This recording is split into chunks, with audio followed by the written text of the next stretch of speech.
Strawberry চারা লাগাচ্ছি। বাচ্চাদের পছন্দ স্ট্রবেরি।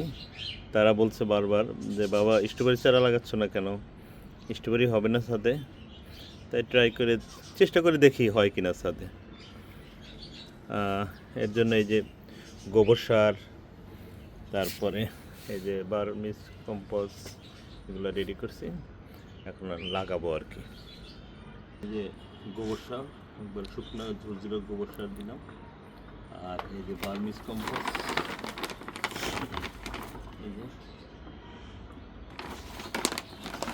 দিয়ে মাটিটা আগেই রেডি করা ছিল। এই যে স্ট্রবেরি চারাটা, এই যে মাটির সমান সমান, বেশি মাটির নিচে লাগানো যাবে না, মাটির সমান সমান করে ঠিক একবারে যাতে এই এটা যাতে মাটির ওপরে থাকে, না হলে পচে যাবে। ঠিক আছে, আর মাটি অতিরিক্ত হলে সেই মাটিটা সরাতে হবে। হয়ে গেল।